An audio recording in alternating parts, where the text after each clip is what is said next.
salvo che l'eau par cantar. Bien bonsoir, bonnes gens. Rossem Phénix pour vous servir. Permettez-moi de vous présenter mon compatriote, compère et néanmoins compagnon, Hugues de la Bachellerie. Comme moi, natif de notre bonne ville d'Uzers et célèbre troubadour en notre temps. Mon cher Hugues, ici se trouvent des gens qui n'entendent pas très bien notre lémougie. Pourrais-tu redire la raison de ta présence? Le grand Rossem Phénix, malgré son talent immense, ne connaît pas le langage des pierres. Or, il se trouve que moi, j'ai ce don de les entendre. Aussi m'a-t-il demandé de vous aider aujourd'hui à vous faire entendre ce que les murs murmurent.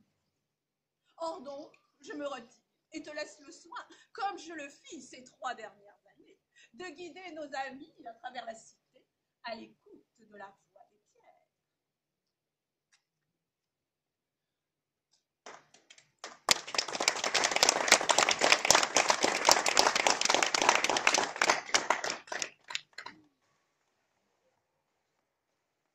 Madame, monsieur, voici comme je conçois l'aménagement de votre demeure. Ce que vous en pensez?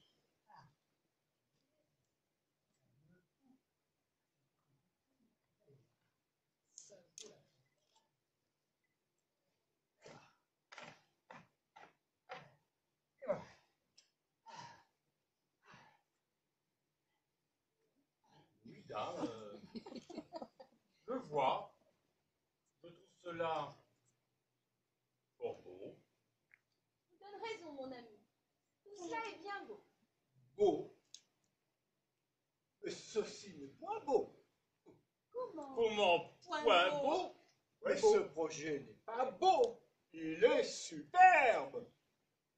Élégant, charmant, plaisant, éblouissant, agréable, formidable, admirable, incomparable, gracieux, harmonieux, somptueux, merveilleux, splendide.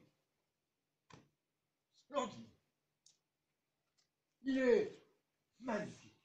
Il est féerique. Il est mirifique. Alors, en un seul mot, madame, il est exquis, il est sublime, il est bellissime. Oh, c'est bien ainsi que nous entendons notre maison. Et vous nous rassurez. L'espace d'un instant, nous avions le sentiment d'avoir perdu toute raison. Tu me plaises. Il serait malséant de vous imaginer si peu de jugeote. Comme tout un chacun, vous avez exprimé votre sentiment en vous seul. Génie troubadour donne à mon art d'agencer les pierres, comment dirais-je, la dimension poétique qui lui convient. Ne vous avais-je point dit que j'en entendais le langage? Mais je vous laisse, avec votre architecte, découvrir le devenir de ces lieux. Le devenir de ces lieux.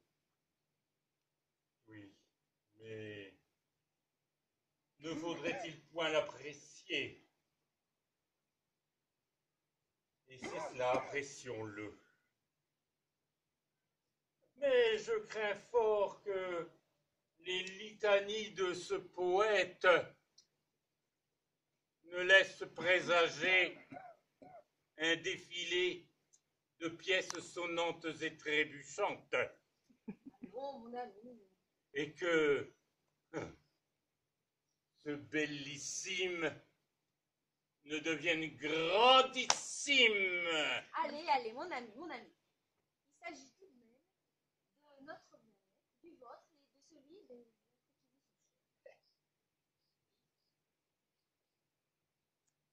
qui De vous à moi, sœur Gauthier, ne vous sentez-vous pas parfois un peu comme un rat en cave qui se logit dans la lumière y est chiche, l'air confiné?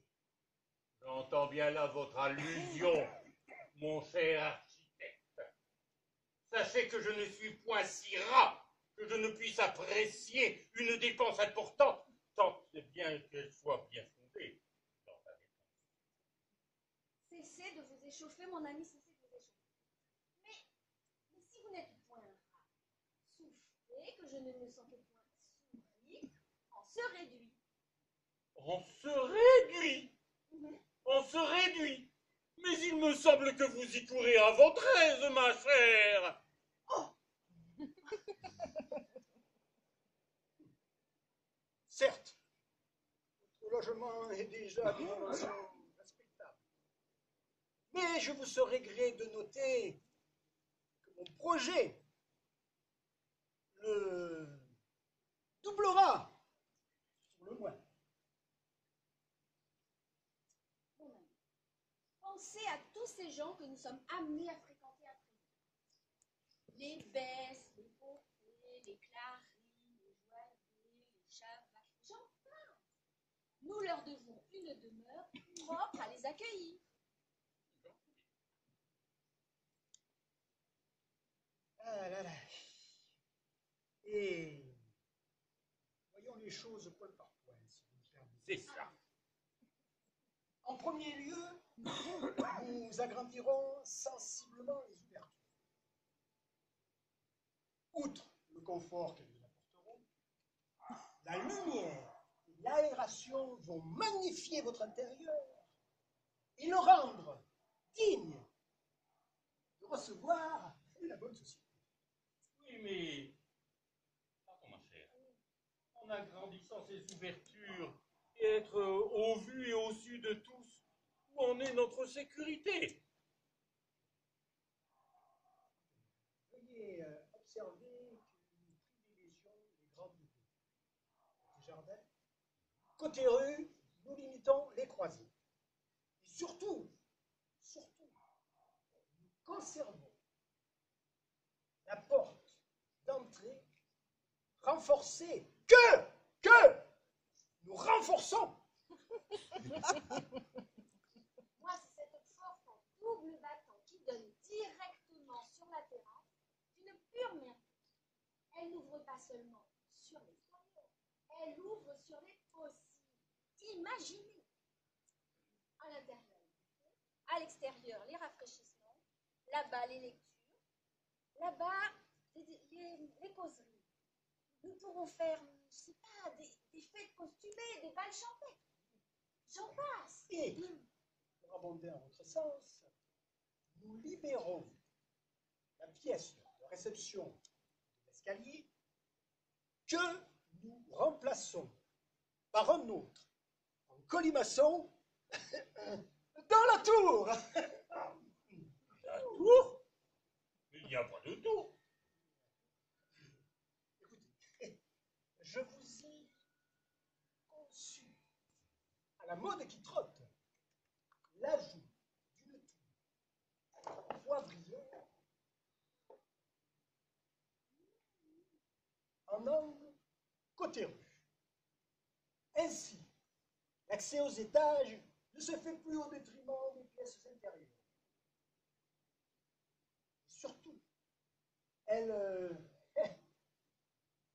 je veux dire, elle va raviver votre façade, faut-il le dire, bien terne de votre maison. Et va la mettre à hauteur des autres demeures de la ville. Oui. Je suis bien d'accord sur le côté technique. Mais n'est-ce pas cela qu'une image? Vous en donnez raison. Mais je conçois les lieux à l'image de ceux qui les occupent. Mesdames, messieurs, je vous crois, j'en doute. Si les gens qui passeront dans la rue en voyant votre maison, voilà une demeure, et cette réflexion restera pour tout.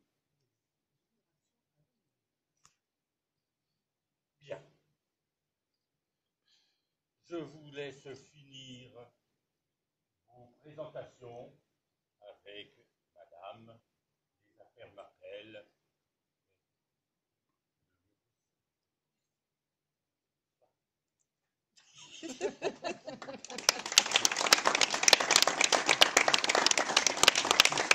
Alors, dites-moi un peu plus sur vos aménagements. Bien écoutez, j'ai constaté la vétusté de votre toiture. Aussi, je compte bien reprendre sa charpente en forme de coque de navire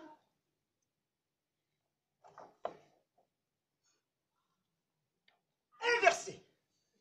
Forme de coque de navire inversée.